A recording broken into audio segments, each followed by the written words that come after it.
yang nomor sekian. Dan ternyata mereka mendidik anaknya dengan kecerdasan keuangan yang berbeda dengan orang biasa. Sekarang akan saya share kecerdasan keuangan dalam waktu 5 menit. Kita sekolah, setelah lulus sekolah disuruh apa? Kerja. Tapi kita tidak diajarin melamar kerja. Kerja untuk apa? Cari uang. Tapi kita tidak diajarin cara cari uang dan kecerdasan keuangan. Bahkan kecerdasan keuangan itu ternyata lebih tabu dibanding kecerdasan seksual. Kecerdasan seksual kelas 3 SD diajarin. Kecerdasan keuangan sampai S3 juga tidak diajarkan. Nah, kecerdasan keuangan dimulai dengan kita tahu dua hal.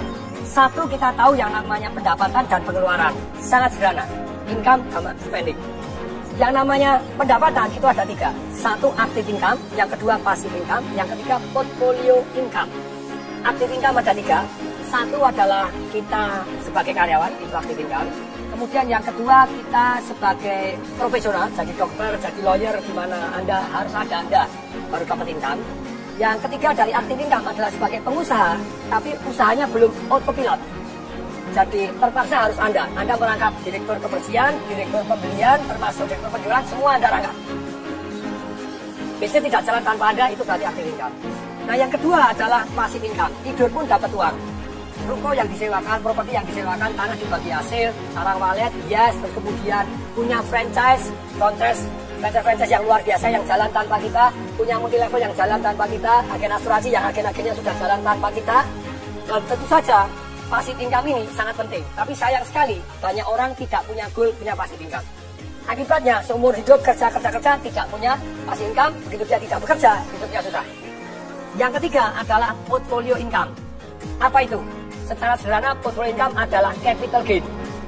Sayangnya, hanya orang punya biasanya cuma rumahnya dia saja. Kalau rumahnya dia saja, yang terjadi, ya rumahnya meningkat. Dulu saya beli rumah misalnya 2,4 M, sekarang 25 M. Berarti ada 22,6 M. Itu invisible income. Tidur tambah kaya. Nah ini padahal harusnya lebih dari 1. Jadi Anda tambah kaya tanpa disadari. Pengeluaran secara umum ada yang namanya produktif dan ada yang namanya konsumtif. Kalau yang namanya produktif, itu tentu saja yang untuk investasi tadi, untuk passive income dan untuk portfolio income. Yang produktif, ada juga yang konsumtif. Ada juga yang kesannya konsumtif, sebetulnya produktif. 3 pengeluaran yang kesannya konsumtif tapi produktif. 1, yaitu pengeluaran untuk belajar. Yang kedua, pengeluaran untuk bergaul dengan orang-orang kaya untuk belajar. Bukan dunia jeleknya, Anda pelajari dunia positifnya. Yang ketiga, pengeluaran untuk amal. Kelihatannya konsumtif, tapi sebetulnya membawa berkat luar biasa untuk kita. Nah, pengeluaran ini juga, ini namanya ada 3 jenis. Kalau yang di luar 2 tadi, produktif, konsumtif. Sekarang pengeluaran ada 3. 1 yang namanya langsung habis. Apa itu yang termasuk langsung habis? Saya ngajar anak-anak umur 12 sampai 21 tahun. Sekian ratus anak datang, saya tanya, kalau kamu tak kasih duit 50 juta, beli apa? Ada yang nulis, sepatu 24 juta. Sepatu apa 24 juta? Dia nyebutkan merek tertentu, patung ketinggalan. Keren patung, itu pengeluaran langsung hilang. 3 tahun kemudian dijual, sepatunya laku nggak? Langsung habis. Anda makan, Anda beli baju, beli apa itu langsung hilang, pengeluaran langsung hilang. Jadi konsumtif langsung hilang. Yang kedua, passive spending. Apa itu passive spending? Anda langganan macam-macam gitu ya, yang tidak Anda pakai, termasuk karyawan tidak produktif. Kemudian Anda beli mobil yang sebetulnya tidak harus, setiap bulan harus keluar, bensin keluar. Ini semuanya passive spending. Tidur pun tetap harus Anda keluar. Ini berat, saya sangat menghindari ini. Kemudian yang ketiga, itu adalah invisible spending. Tidur pun Anda dirampok tanpa Anda tahu. Contohnya, harga mobil. Saya dulu beli mobil 2009 Mercedes S-Class 1850, 1.850.000. Begitu tahun lalu saya jual 350. Hilang 1,5 M. Untungnya saya belinya pakai passive income, jadi aman. Jadi gini, pelajarannya adalah begini.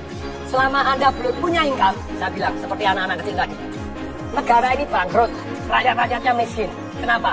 Karena belum punya income, sudah pinter boros-boros. Yang kedua, banyak orang miskin tetap miskin karena baru active income sudah kebanyakan gaya.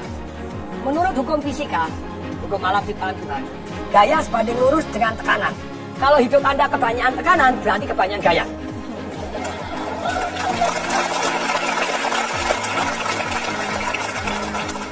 Jadi begini, boleh nggak kita gaya? Boleh. Ketika passive income Anda jauh lebih besar dibanding gaya hidup Anda, maka Anda hidupnya tanpa tekanan. Semoga mulai hari ini kecerdasan keuangan juga diajarkan di sekolah. Salam dahsyat.